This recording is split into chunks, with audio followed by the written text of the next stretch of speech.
So we have to also warn our netizens, no? Huwag sila magbenta ng wallet.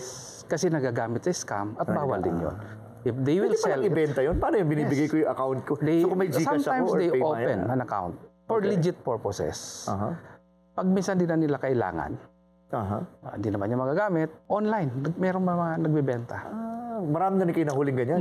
Marami tayo na. How about SIM cards? Di ba nakadikit ang number doon sa wallet mo? Yun nga ang sunod na pag-uusapan natin dahil sa isang entrapment operation, mayroon kaming mahuling isang tao, nagbebenta ng 100 na pre-registered SIM card. 100 pre-registered SIM card?